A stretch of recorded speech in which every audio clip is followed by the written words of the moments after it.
Et en rapport avec cela, je dis que si un prophète ou un homme de Dieu annonce 100 choses et que 99 de ces choses se réalisent parfaitement et qu'une seule chose ne se réalise pas, alors c'est un faux prophète.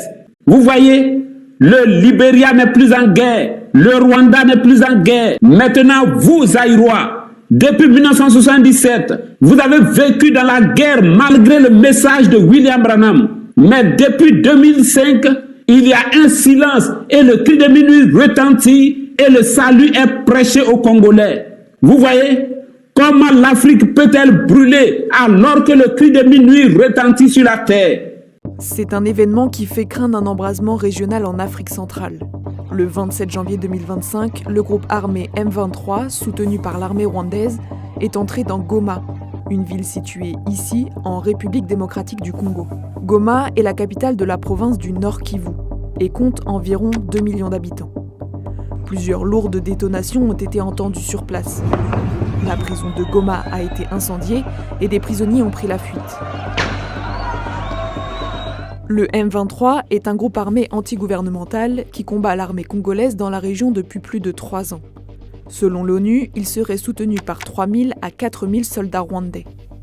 Cette entrée dans Goma ponctue plusieurs semaines d'avancée du M23 face à une armée congolaise qui semble débordée. La République démocratique du Congo traverse l'une des périodes les plus sombres de son histoire récente. Le président kényan a annoncé réunir un sommet extraordinaire de la communauté des États d'Afrique de l'Est en présence des présidents congolais et rwandais. The escalating conflict and deteriorating situation in Eastern Democratic Republic of Congo are a grave concern to the people and governments of East Africa. I call for the immediate and unconditional cessation of hostilities. Des images montrent aussi des milliers d'habitants de l'Est de la République démocratique du Congo prenant la fuite, notamment vers le pays voisin, le Rwanda. Le secrétaire général des Nations Unies, Antonio Guterres, s'est dit alarmé par un regain de violence qui pourrait aggraver le risque d'une guerre régionale. Est-ce que c'est gentil ce que Kakou a dit? Que si une prophétie est une seule chose ne se réalise pas, alors c'est un faux prophète. Mais maintenant, Kakou se retrouve dans la situation d'un faux prophète. Maintenant car le Rwanda est en guerre avec le Congo. Et une guerre terrible depuis 2023 au Soudan, avec plus de 100 000 morts, et 16 millions de personnes fuyant la guerre, c'est le plus grand exode qui ait jamais eu lieu dans le monde. Et en rapport avec cela, je dis que si un prophète ou un homme de Dieu annonce 100 choses, et que 99 de ces choses se réalisent parfaitement, et qu'une seule chose ne se réalise pas, alors c'est un faux prophète. Vous voyez, le Libéria n'est plus en guerre, le Rwanda n'est plus en guerre, la Sierra Leone n'est plus en guerre, et plusieurs dates parlent d'elles-mêmes. J'ai commencé à prêcher le cri de minuit le 8 juillet 2002, et l'Union africaine est née le 9 juillet 2002. Est-ce une coïncidence? Non, monsieur.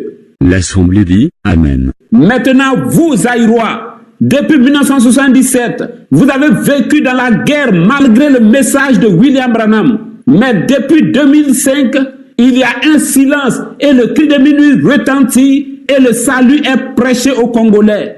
Vous voyez comment l'Afrique peut-elle brûler alors que le cri de minuit retentit sur la terre?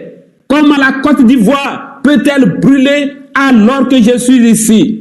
Ils me combattent, mais regardez la stabilité en Afrique grâce au cri de minuit. C'est grâce au cri de minuit que l'Afrique est en paix. J'ai parcouru l'histoire des guerres dans le monde depuis 1914 et de 1961 jusqu'à l'an 2002, l'Afrique est parvenue à occuper le devant des guerres dans le monde.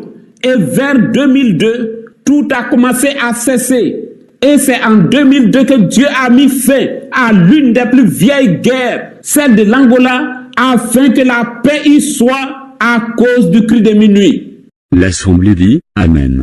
Que font les prophètes évangéliques quand le ciel est plein de nuages noirs avec des grondements de tonnerre et que les services de météo annoncent qu'il pleuvra? Les prophètes évangéliques aussi disent « il pleuvra ». C'est vrai, mais pourquoi est-ce qu'il ne pleut pas? Pourquoi est-ce qu'il n'y a pas de guerre? C'est à cause du cri de minuit. Mais il fallait que l'épée poursuive Zappa, Corée Moïse, Jean-Marie Domoro et tous ces rois spirituels selon ma parole, tandis que moi, je suis ici. L'Assemblée dit « Amen ». Comme Ésaïe qui n'est pas sorti d'Israël, n'ai-je pas prophétisé sur des nations et des rois, tant physiques que spirituels? J'ai dit au frère Fabien Médou, n'écoutez pas les prophètes, les mystiques et les politiciens. Il n'y aura pas de guerre au Cameroun. Regardez l'Afrique depuis la colonisation et vous verrez qu'il y a une plus grande paix en Afrique. Et vous êtes sans ignorer que l'Angola, qui a toujours été en guerre depuis 1961, est en paix depuis l'an 2002. Et c'est dans un Angola en paix que notre précieux frère Hugo Zé a reçu le cri de minuit.